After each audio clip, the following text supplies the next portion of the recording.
Hi అండి, welcome to my channel. ఇవాళ వచ్చేసి నేనైతే బెండకాయ మసాలా కర్రీ అయితే చేస్తున్నానండి.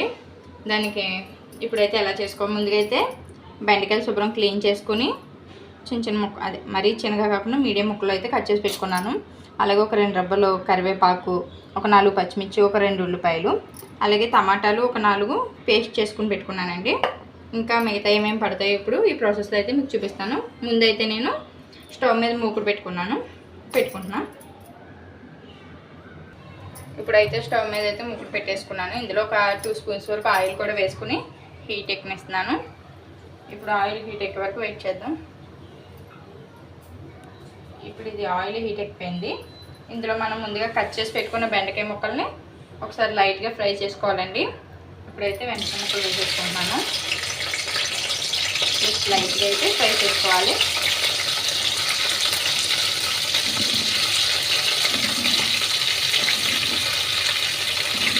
మొత్తం ఒకేసారి వేసుకుంటున్నానండి, ఎందుకంటే కొంచెం దోరగా ఫ్రై అయితే చాలు.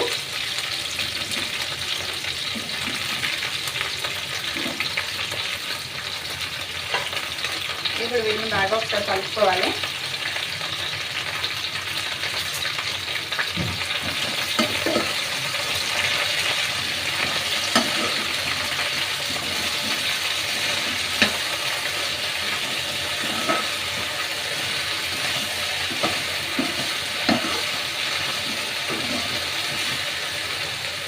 వీటినైతే ఒక 3 to 4 మినిట్స్ అయితే ఫ్రై అవ్వనివ్వాలి. ఇప్పుడైతే బెండకాయ ముక్కలు ఫ్రై అయిపోయాయి. మరీ బాగా ఎక్కువ అవసరం లేదండి, కాస్త ఫ్రై అయితే సరిపోతాయి. ఇప్పుడు వీటిని అయితే నేను తీసేసుకుంటున్నాను. ఒక ప్లేట్లోకి ఫ్రై అయిన బెండకాయ ముక్కలన్నీ తీసేసుకోవాలి. నేను వచ్చేసి ఒక 1/2 కిలో తీసుకున్నాను.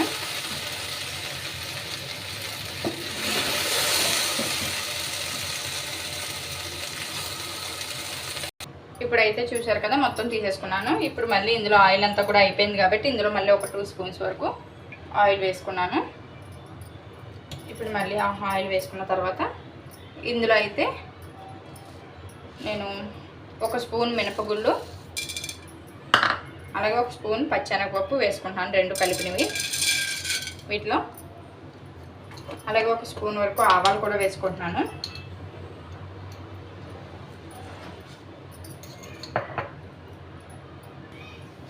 ఒక స్పూను జీలకర్ర వేసుకోవాలి. స్పూన్ జీలకర్ర కూడా వేసుకున్నాను. ఇప్పుడు వీటిని అయితే కొంచెం దోరగా ఫ్రై చేసుకుందాం.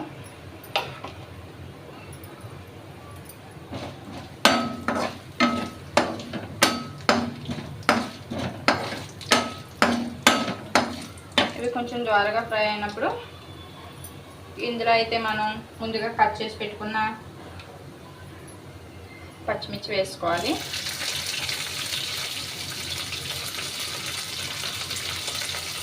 అలాగే కరివేపాకు,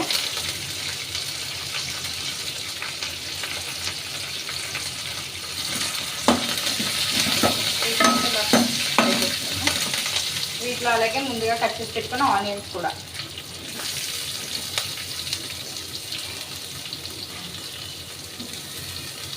వేసుకుని ఒకసారి బాగా కలుపుకోవాలి. ఈ ఆనియన్స్ మొత్తం బ్రౌన్ కలర్కి వచ్చే వరకు ఫ్రై చేసుకోవాలి.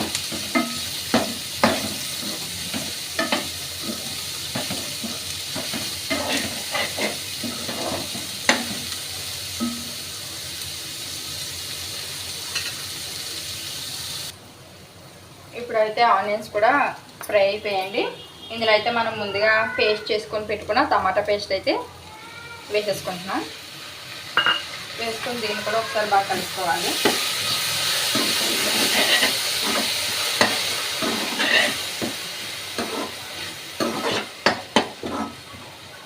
ఇది కొంచెం ఫ్రై అవుతుండగా అల్లం వెల్లుల్లి అలాగే గరం మసాలా మొత్తం కలిపి పేస్ట్ పెట్టుకున్నానండి నేను. అదైతే 1 స్పూన్ వేసేసుకుంటున్నాను. 1 స్పూన్నర అయితే వేసేసుకుంటున్నా. ఇప్పుడు వీటిని బాగా ఫ్రై చేసుకోవాలి.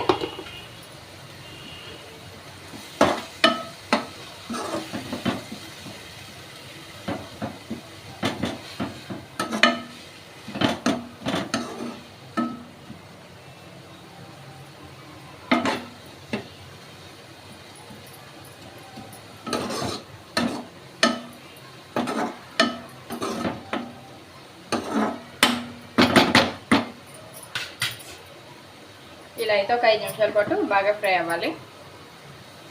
ఇప్పుడైతే ఇది ఫ్రై అయిపోయింది కదండి, ఇందులో ఒక స్పూన్ పసుపు వేసుకుందాం.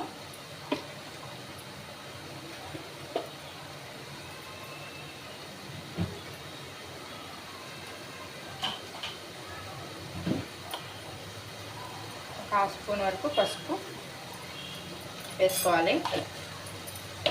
వేసుకొని మరొకసారి కలుపుకోవాలి.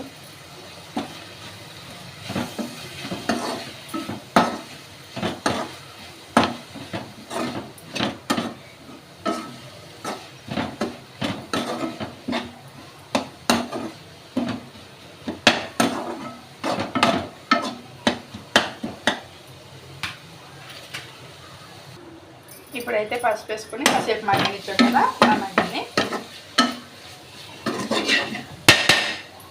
ఇప్పుడు ఇందులో అయితే మన రుచికి సరిపడా సాల్ట్ వేసుకోవాలి. రుచికి సరిపడా సాల్ట్, అలాగే కారం కూడా నేను ఆల్రెడీ పచ్చిమిర్చి ఎక్కువ వేసానండి, కొంచెం కారం తక్కువ వేసుకుంటున్నాను. కొంచెం కారం ఎక్కువ తినేవాళ్ళు ఎక్కువ వేసుకోవచ్చు. నేనైతే ఒక 2 స్పూన్స్ దాకా 1.5 వేసుకున్నాను. ఇప్పుడు వీటిని ఒకసారి బాగా కలుపుకోవాలి.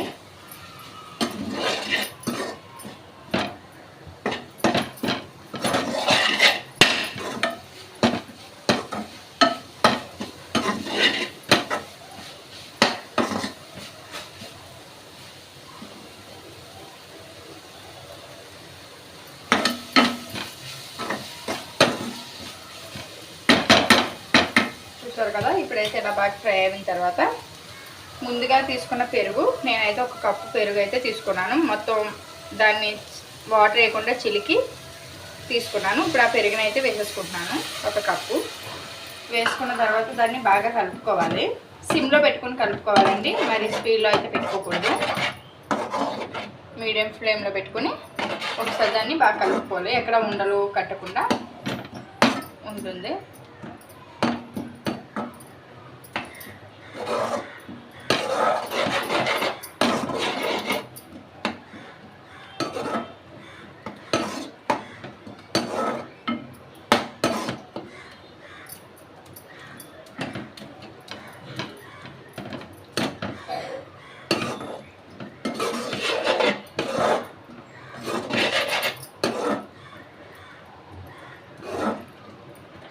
చూసారు కదా, ఇలా అయితే కలిపేసుకుని ఒక 2-3 మినిట్స్ అయితే కొంచెం సిమ్లో మగ్గనిద్దాం, అదే ఉడకనిద్దాం. ఇలా ఉడికే వరకు వెయిట్ చేయాలి.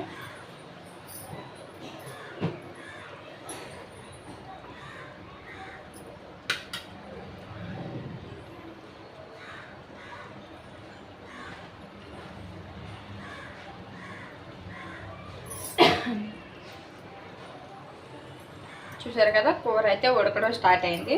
ఇప్పుడు వీటిలో అయితే మనం ముందుగా ఫ్రై చేసి పెట్టుకున్న బెండకాయలను వేసేసుకోవాలి.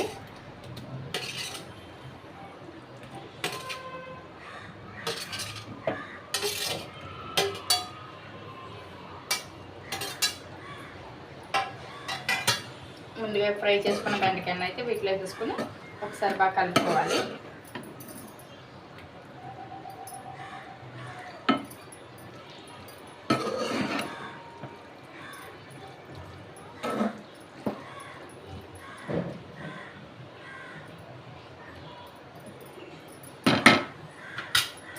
చూసారు కదా, ఇలా అయితే అయింది. దీన్ని అయితే ఒక 4-5 మినిట్స్ మనం మగ్గనివ్వాలి సిమ్లో పెట్టుకొని. ఇప్పుడైతే కూర దగ్గరికి అయిపోవచ్చింది కదండి, ఆయిల్ అంతా పైకి వచ్చినట్టుగా వచ్చింది. ఇప్పుడు ఇందులో మనం 1 కప్పు వాటర్ అయితే యాడ్ చేసుకోవాలి. దీన్ని ఇందులో అయితే ఒకసారి నేను 1 కప్పు వాటర్ అయితే వేసుకుంటున్నాను. 1 కప్పు వాటర్ వేసుకుని మరొకసారి బాగా కలుపుకోవాలి. నేనైతే ఆయిల్ కొంచెం తక్కువ వేసుకున్నాను, కావాలి అనుకుంటే కొంచెం ఆయిల్ కూడా వేసుకోవచ్చండి. ఇప్పుడు 1 కప్ ఆయిల్ వాటర్ అయితే వేసుకున్నాం కదా, దీన్ని మళ్ళీ మూత పెట్టుకొని ఒక 5-10 మినిట్స్ అయితే ఉడకనివ్వాలి. 10 మినిట్స్ అవసరం లేదు, 5-6 మినిట్స్ అయితే సరిపోద్ది. ఇప్పుడైతే నేను ఫైనల్గా మూత తీసేసుకుంటున్నాను. కర్రీ అయితే అయిపోవచ్చిందండి. ఇప్పుడు ఇందులో నేను 2 మెంతులు అయితే దంచుకొని మెంతిపొడి అయితే వేసుకుంటున్నాను. వేసుకుని ఒకసారి అయితే బాగా కలిపేసుకోవాలి. ఇంకాస్త దగ్గరికి అయ్యే వరకు ఉంచుకొని స్టవ్ ఆపేసుకోవడమే. పైన కొంచెం కొత్తిమీర కూడా వేసుకోవాలి. ఇప్పుడైతే ఫైనల్గా కొంచెం కొత్తిమీర అయితే ఇలా వేసేసుకోవాలి. వేసుకున్న తర్వాత మూత పెట్టేసుకుని ఒక 3 మినిట్స్ ఉంచుకొని స్టవ్ ఆపేసుకోవడమే. ఓకే ఫ్రెండ్స్, మా ఛానల్ ఎవరైనా సబ్స్క్రైబ్ చేయండి, లైక్ చేయండి, పక్కన బెల్ ఐకాన్